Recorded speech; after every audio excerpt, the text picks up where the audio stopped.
Os quadrinhos com certeza fizeram parte da vida de muita gente. Eu mesmo estou aqui com a primeira edição da Turma da Mônica Jovem. Muita gente deve ter lido também. E as histórias em quadrinhos trazem diversas narrativas, mas também traz muita coisa nas entrelinhas e nas imagens aí que ilustram as histórias. Mas o que será que está por trás dessas entrelinhas? Esse é o tema do MS em Pesquisa de hoje.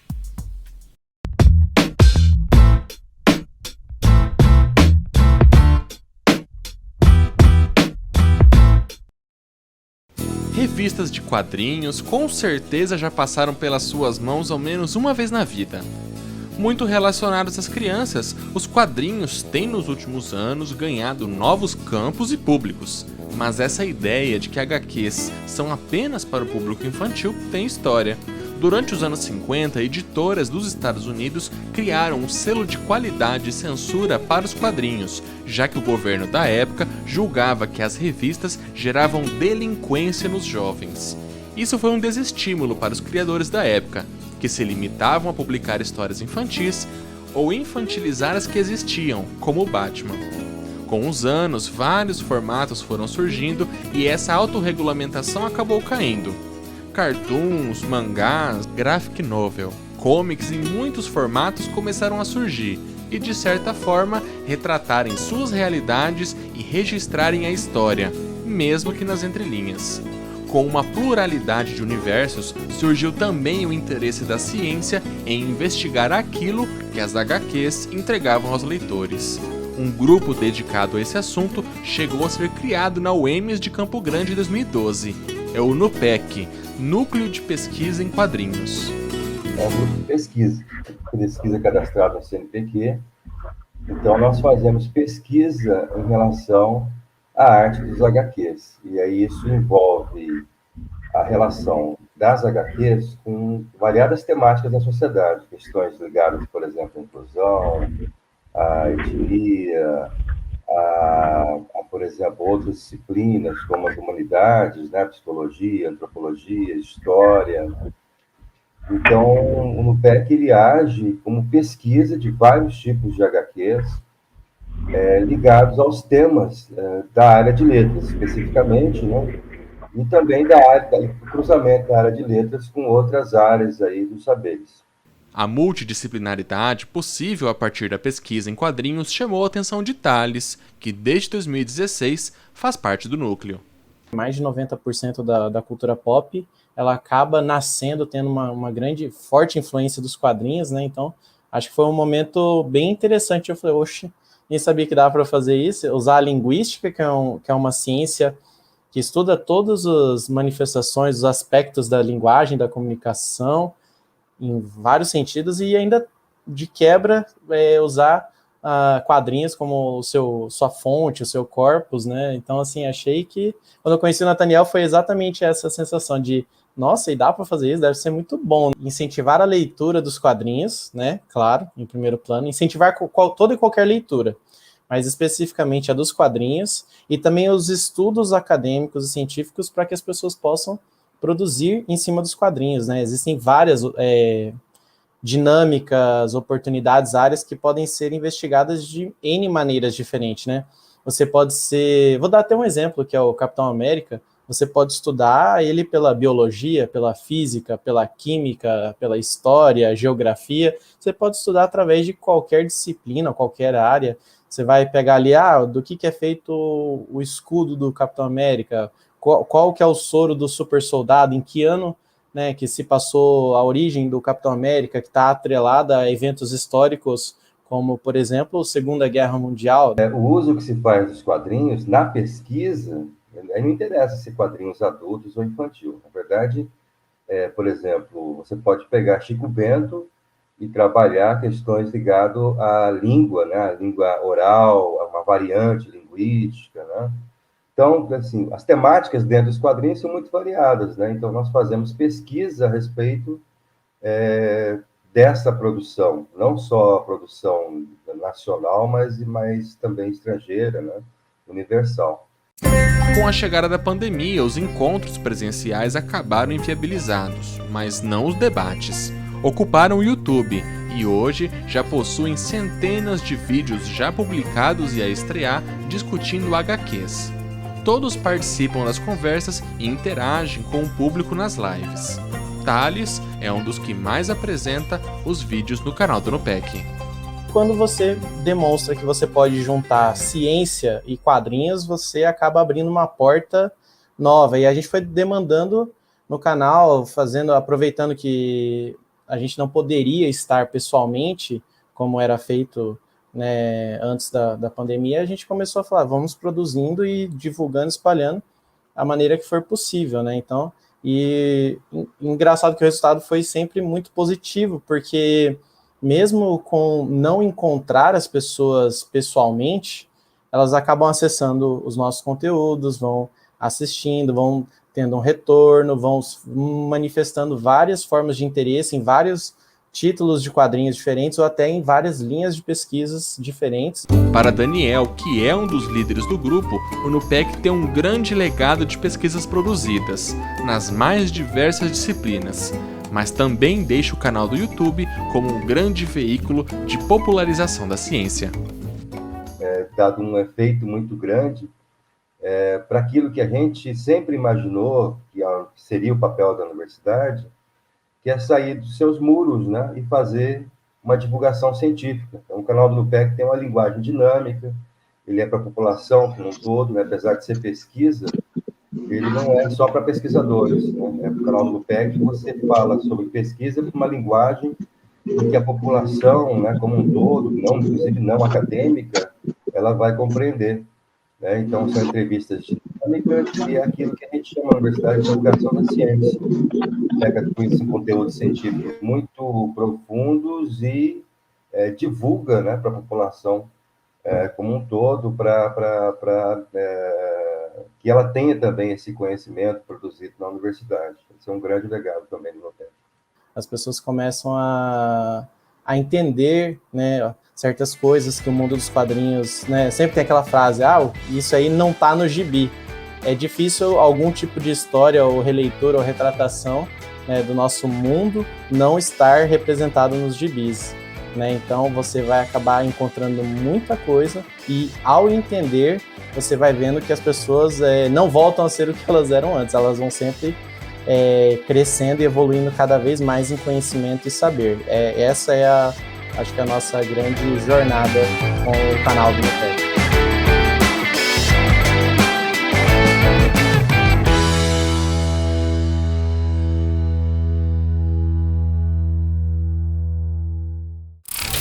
E para a gente entender melhor essa inter-relação entre pesquisa e também o universo dos quadrinhos, como que tudo isso se constrói aí dentro dos ambientes universitários, a gente vai conversar com ele, que tem formação em letras, mestrado e doutorado em linguística pela Universidade Federal do Rio de Janeiro, Nathaniel dos Santos Gomes. Oi, Nathaniel, tudo bem? Muito obrigado por ter aceito o convite do MS Pesquisa aqui da TV Assembleia.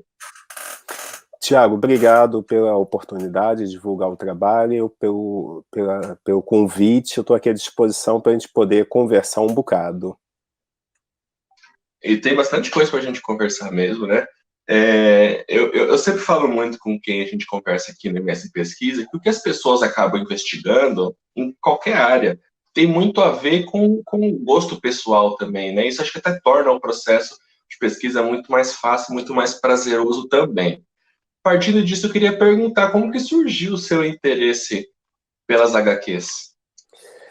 Provavelmente, como a maioria das pessoas que acaba estudando e lendo HQs, começa na infância. Então, eu tinha por volta de 9, 10 anos de idade, não, tinha menos, acho que eu tinha 7 para 8 anos, eu passo numa banca de jornais no Rio de Janeiro, eu venho do Rio de Janeiro, e eu vejo um HQ, Super Aventuras Marvel, com uma capa super chamativa, e isso me atrai de tal modo que eu compro aquela revista e não paro mais de ler. E para minha surpresa, Tiago, aquela revista, ela fazia uma série de citações à literatura, em especial à Divina Comédia. E como eu estava bem jovem, bem novinho naquela época, eu me encanto por essa história, eu quero saber do que trata a Divina Comédia. Então, pouco tempo depois, aí eu estava com 8 para 9 anos, eu leio uma versão em prosa da Divina Comédia. E aí é muito interessante você perceber como é que aquela leitura popular das histórias em quadrinhos, que não eram quadrinhos sofisticados, eram quadrinhos mainstream, dessa coisa de banca de jornais.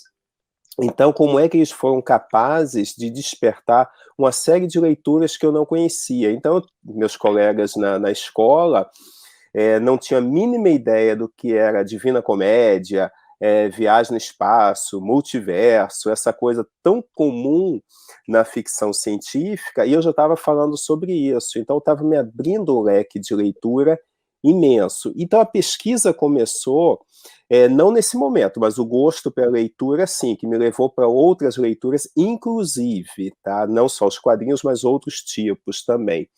Quando eu trabalhava no Rio de Janeiro, numa universidade privada da cidade, foi pedido que eu fizesse um projeto de pesquisa. E eu ainda lia quadrinhos, mas de forma bem mais seleta, obviamente, não apenas o universo super-heróis e tal, mas outras possibilidades.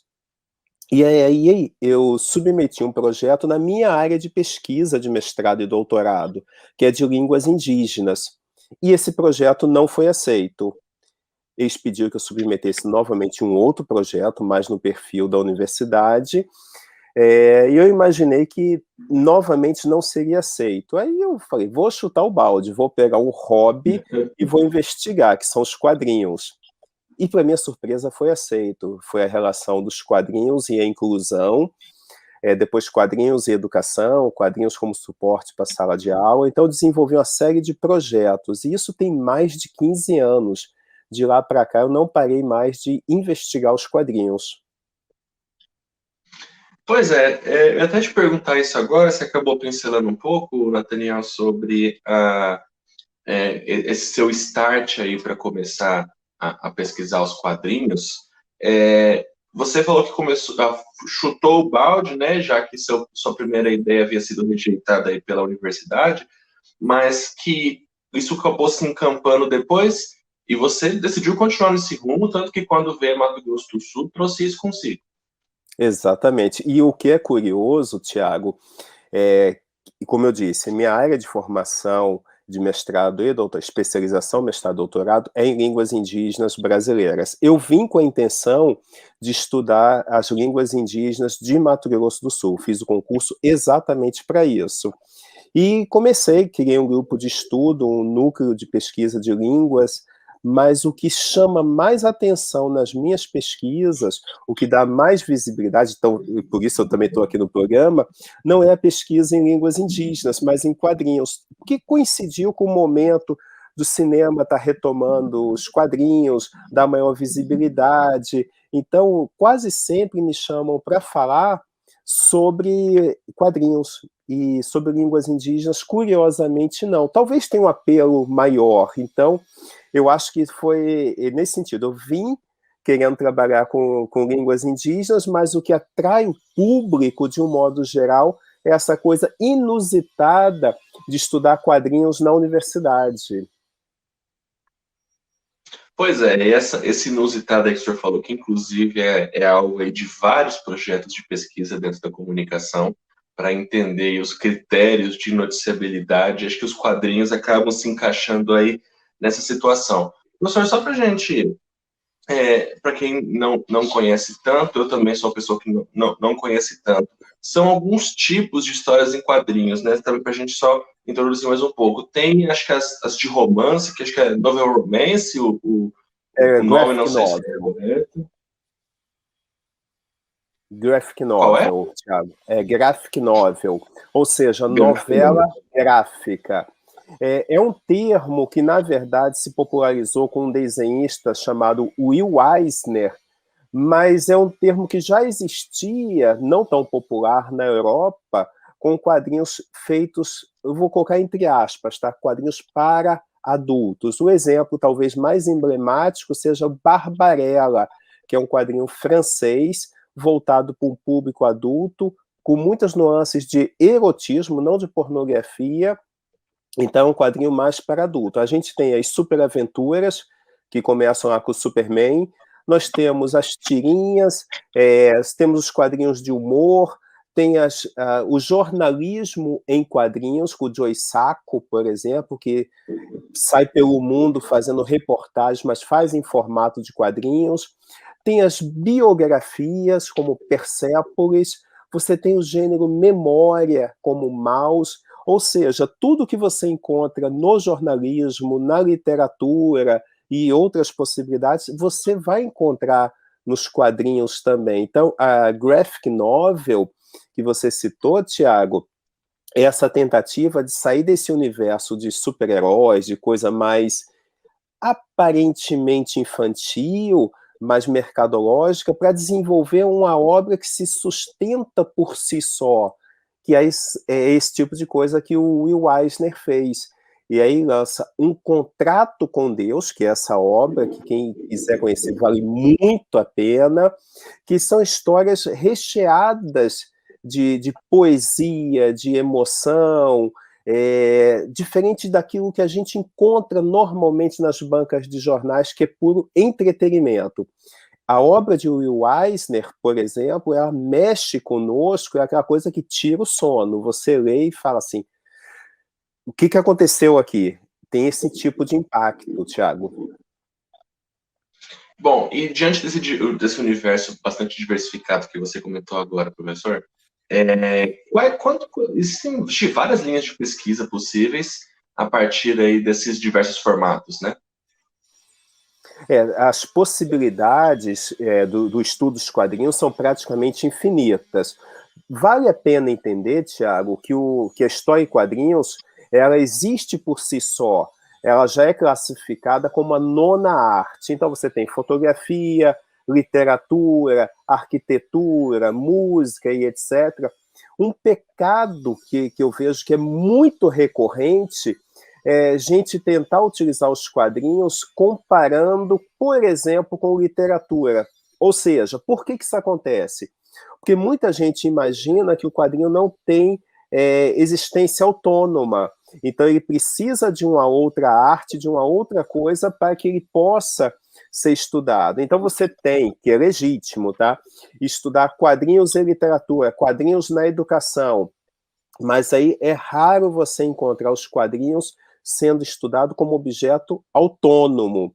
Então nós temos desenvolvido pesquisas que estudam os quadrinhos por si só, mas também os quadrinhos com outras relações, com outras possibilidades, quadrinhos e cinema, quadrinhos e literatura, quadrinhos e semiótica, quadrinhos e linguística, quadrinhos e religião, ou seja, e aí ele como objeto de estudo e como é que a gente poderia analisar. Só para citar um exemplo, os X-Men são quadrinhos criados nos anos 60, no período de segregação racial muito intenso nos Estados Unidos, em especial no sul dos Estados Unidos, e aí esses personagens refletem esse conflito, que você tem ali basicamente duas lideranças, o Xavier e o Magneto, um representaria a luta armada contra a perseguição, e o outro representaria a luta pacífica, ou seja, grosso modo, tá, seria mais ou menos o que acontecia nos Estados Unidos,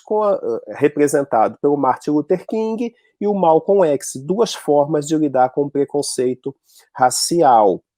Então, ali a gente pode trabalhar, por exemplo, como é que os quadrinhos estavam refletindo a coisa da perseguição racial.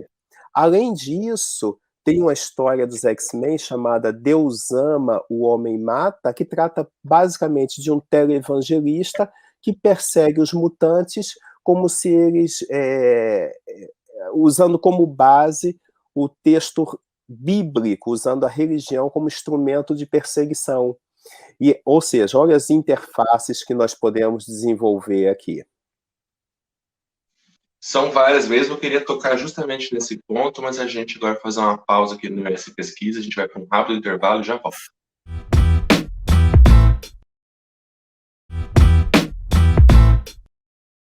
voltando aqui com a conversa com o professor Nathaniel dos Santos Gomes. Professor, a gente estava falando no bloco anterior sobre até algumas interfaces aí que o senhor explicou com realidades ou com outras artes também. Tem a história aí dos X-Men, se eu não me engano, que traz aí também uma história bíblica e faz uma releitura. Mas aí, e falou também antes da luta aí, da questão racial. A minha pergunta é, quando a gente vai analisar quadrinhos, ou quando os pesquisadores vão analisar isso, é muito comum a presença aí de linhas mais sociológicas ou linhas mais linguísticas, e a partir disso analisar os quadrinhos e trazer aí uma série de inferências, uma série de conclusões, ou também outros campos acabam investigando a partir de outras linhas, os quadrinhos? Tiago, excelente pergunta. Você vai encontrar pesquisas que vão estudar os quadrinhos como imagem, como texto. Você vai encontrar gente estudando história por intermédio dos quadrinhos, geografia. Eu participei de uma banca de mestrado recentemente, na verdade foi no ano passado, que era sobre a geografia nos quadrinhos do Tintin. Então, Tintin é um quadrinho do século passado, do Hergé, de um franco-belga, e esse personagem seria talvez um dos primórdios do jornalismo em quadrinhos. E aí tem toda a questão do colonialismo, dessa forma como ele retratava o mundo na época, a questão racial, ou seja, geografia e quadrinhos. A dissertação até tinha um título muito bom, Geografia Tintim por Tintim. História, como é que a Segunda Guerra, personagens da Segunda Guerra podem retratar o conflito ideológico. Então, isso em ciências humanas. Eu participei também de uma banca de ensino de matemática por intermédio dos quadrinhos. Ou seja, as possibilidades não estão restritas apenas às ciências humanas, mas também no caso das ciências exatas. Então, o universo de análise é praticamente infinito. Tudo que pode ser transposto para os quadrinhos também pode ser analisado, e isso tratando dessa relação de uma ciência com os quadrinhos, tá? E essa pesquisa a partir dos quadrinhos, ela é mais comum no Brasil ou outros países também eles investigam? A impressão que eu tenho, Thiago, que o preconceito com os quadrinhos ele é muito forte ainda, porque se imagina apenas como uma leitura para crianças, apenas nesse sentido. E as pesquisas mostram que o leitor médio dos quadrinhos ele tem por volta de 30 anos, e não essa coisa que a criança que lê esporadicamente uma coisa ou outra, mas aquele leitor fiel, que adquire mensalmente o quadrinho e etc., e não só de super-heróis, ele está na faixa dos 30 anos. Mas, de um modo geral, quando você fala que pesquisa quadrinhos, há um certo preconceito do tipo, é uma arte, é um objeto mais fácil, mais simples, e não é verdade. Tanto não é simples que entre um quadro e outro, tem aquele espaço que a gente chama nos quadrinhos de sarjeta, o seu cérebro tem que complementar aquelas informações. Então, todo o processo cognitivo de leitura entre um quadro e outro, nós temos que completar. E não só isso, isso é extremamente complexo, embora pareça simples. A leitura de imagens também não é simples. Na linguística, a gente vai falar dos chamados letramentos. Então, além de ler o texto tradicional, é fundamental também ler as imagens. Então, como é que essas imagens conversam com o texto? Mas, sim, ainda há bastante preconceito nesse sentido. Se eu digo que estudo línguas indígenas, tem uma certa respeitabilidade. Se eu digo que estudo quadrinhos, de um modo geral, vários colegas torcem o nariz. Não, vamos estudar coisa séria, ao invés de ficar lendo quadrinhos. Na maioria das vezes é uma brincadeira, outras você percebe realmente que não foi possível entender a complexidade dos quadrinhos como qualquer outro objeto de análise. Acho que isso também está muito presente, Antoniel, para quem tiver interesse, lá no site da Universidade Estadual de Mato Grosso do Sul, vai ter acesso a um livro lançado pelo Núcleo de Pesquisa em Quadrinhos.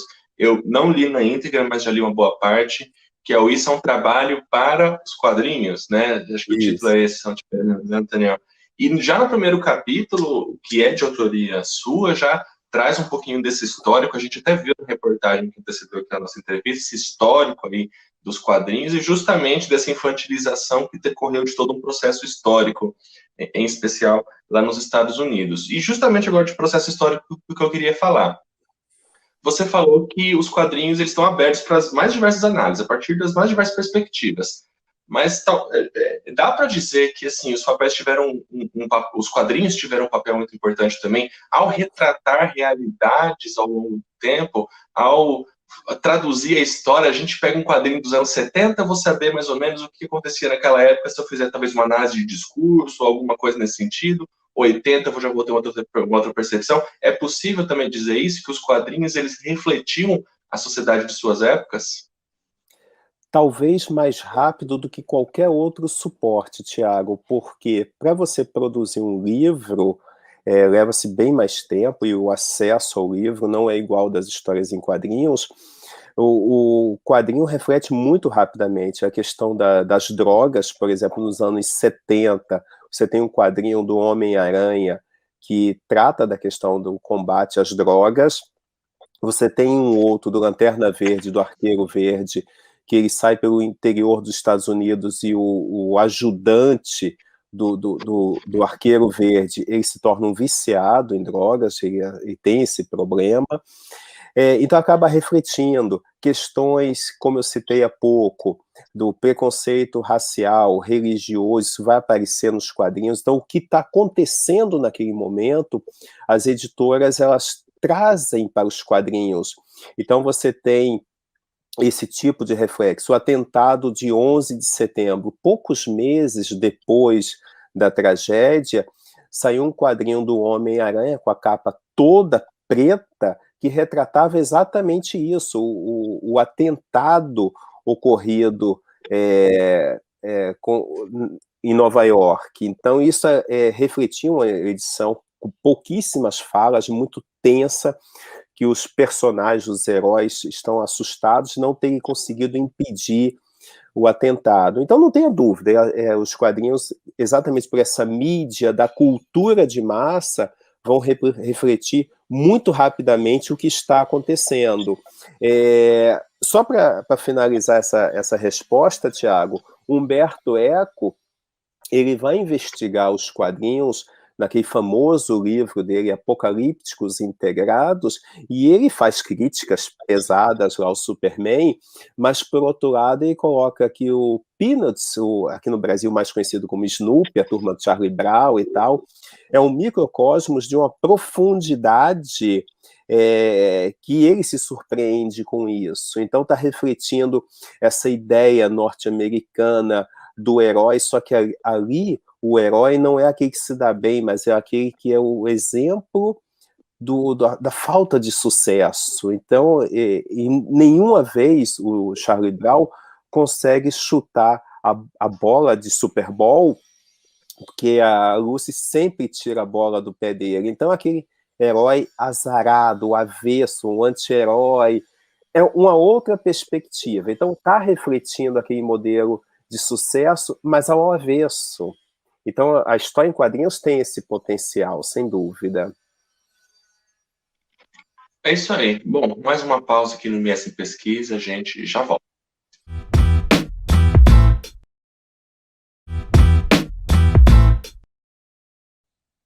Professor Nathaniel dos Santos Gomes, líder do Núcleo de Pesquisa em Quadrinhos da UEMS. Bom, professor, antes de perguntar especificamente sobre o núcleo, eu queria fazer uma última pergunta ainda sobre pesquisa nos quadrinhos e tudo mais.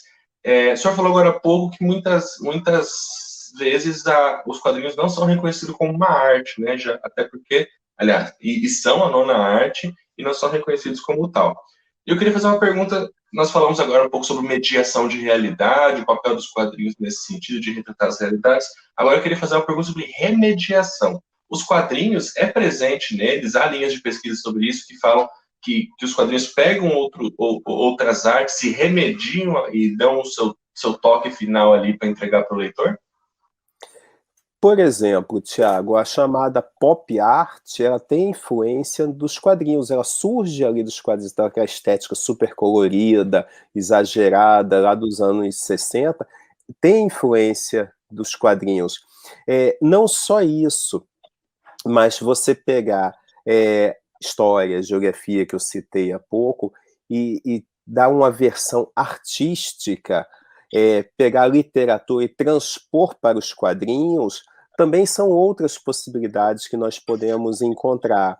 E aí a gente já pode dizer também, falar também sobre literatura em quadrinhos.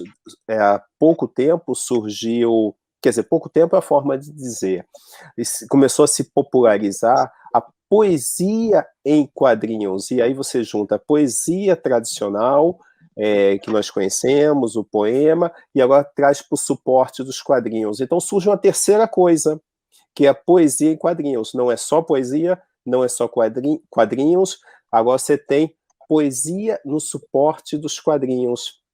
Então, olha as possibilidades que vão surgindo. Literatura em quadrinhos, que quando eu citei a graphic novel, é um tipo de literatura nesse suporte, saindo dessa coisa mais de cultura de massa, uma coisa mais específica, que não vende como quadrinho tradicional, os mesmos números, mas tem um público específico. Então, ressignificando, inclusive, outras artes, ressignificando literatura, ressignificando poesia, e assim por diante. Tá certo. Bom, Nathaniel, eu queria agora partir, então, enfim, para o NUPEC. Você veio do Rio de Janeiro inicialmente aí para estudar a língua indígena, mas acabou que trouxe junto contigo toda a sua carga, sua história como pesquisador também dos quadrinhos, e acabou que por aqui montou no NUPEC. Eu queria saber como que foi esse início lá na UEMS. Tiago, excelente, é sempre gostoso relembrar disso. No NUPEC tem quase 10 anos, ele surge em 2012, quando eu chego aqui. Eu tenho contato com amigos muito queridos da universidade, o professor Marlon, o professor Daniel, e no início alguns colegas tinham uma certa resistência. Como assim estudar quadrinhos, ficar lendo quadrinhos? Vamos fazer uma coisa mais útil. Mas aí, esses mais próximos, o professor Daniel, o professor Marlon, eles acabam apoiando bastante, ainda com uma certa curiosidade, tentando entender o que eu queria fazer. Então, começo a desenvolver pesquisas nessa área dos quadrinhos, juntamente com a questão indígena, das línguas indígenas, e começo a orientar os primeiros trabalhos, as primeiras dissertações de mestrado em quadrinhos. Participo de alguns eventos fazendo análise de trabalhos junto com alunos de determinadas obras, e daí em diante não parou mais, cada vez mais chegando gente querendo estudar quadrinhos, gente que não teve oportunidade na graduação, mas que tinha interesse. Por outro lado, muita gente chegou que era fã e não sabia direito o que estudar. Então, o mesmo rigor metodológico que você tem para estudar outras áreas, você tem para estudar nos quadrinhos. Então, não basta ser fã, precisa saber o que se quer estudar e como se quer estudar. Então, surgiu assim, a gente está quase completando 10 anos, ano que vem, 10 anos no PEC, e só para você ter uma ideia, Tiago, antes da pandemia, nós conseguíamos visitar cerca de 60 escolas por ano aqui em Mato Grosso do Sul, fazendo palestras, capacitando professores, tudo isso. Com a pandemia, nós tivemos que cessar esse tipo de trabalho presencial e fomos para a internet. Aí criamos um canal que em um ano já estamos com 500 vídeos, mais de 2.000 seguidores. A ideia de criar o canal era tentar suprir essa demanda. Então, no início, a expectativa que eu tinha é que nós tivéssemos uns 100 seguidores. Essa era a expectativa. suprindo professores, alunos com algumas pesquisas, e era fazer um vídeo por mês. E a demanda se tornou tanta que a gente tem um vídeo por dia atualmente, às vezes até mais, surge alguma novidade, a gente coloca, prepara ali para responder aquela demanda. Temos vídeos de 2 minutos e temos vídeos de 2 horas e meia, uma palestra completa, enfim, quase sempre nós tiramos as interações e fica só a parte da fala mesmo. Então, tem muita procura, coisa que a gente não imaginava. Se continuar assim, daqui a pouco a gente está com 10 mil seguidores. E pensar que é um grupo que surgiu com apoio de alguns colegas, obviamente, mas havia bastante restrição, preconceito nesse imaginário da cultura pop, e aí começou a crescer, orientar dissertações, artigos científicos, e aí, de repente, vamos para as escolas, atender uma demanda, um pedido dos professores, diretores, secretários. Vamos para a internet, na expectativa de 100 pessoas no máximo, passamos de 2.200, expectativa de um vídeo por mês, agora às vezes até mais, por dia. Então, tem trabalho que não acaba mais, Thiago. Inclusive, o link do YouTube vai estar aqui na nossa tela para quem quiser acessar aí o canal do Nupec. Eu dei uma olhada lá, além de muitos vídeos já publicados, outros já previstos para serem lançados aí em várias próximas semanas também aí. Acho que para quem tem interesse ou para quem quer conhecer também, acho que é uma oportunidade muito legal, dentro de uma linguagem que é o YouTube também, que tem uma comunidade própria, é um organismo próprio também, quando a gente pensa aí nas várias mídias que existem. Nathaniel, hoje como vocês estão funcionando no Nupec? Quantos participantes tem? Vocês com a pandemia se reúnem periodicamente para discutir? Como que é esse dinamismo, o funcionamento do Nupec? No momento, a gente não está funcionando presencialmente por causa da pandemia, como você bem lembrou, Thiago. Então, os encontros, hoje, a equipe que tem trabalhado conosco tem se reunido periodicamente e temos recebido os convites para escolas, para instituições, para ministrarmos essas palestras. Então, nós recebemos uma demanda, se for possível, a gente vai aceitar com o maior prazer do mundo, a gente se reúne, pensa, conversa sobre aquele tema, e aí preparamos a nossa fala. Esse ano, aberto ao público, nós ainda não começamos, porque a gente tinha expectativa que voltássemos ao ensino presencial, mas ainda não foi possível, para retomar os encontros. Antes da pandemia, era uma vez ou 2 por mês que nós nos encontrávamos para discutir textos acadêmicos que tinham como objeto os quadrinhos. Então, a expectativa é que agora, no segundo semestre, presencialmente ou não, voltemos às reuniões de discussão acadêmica dos textos dos quadrinhos. Então,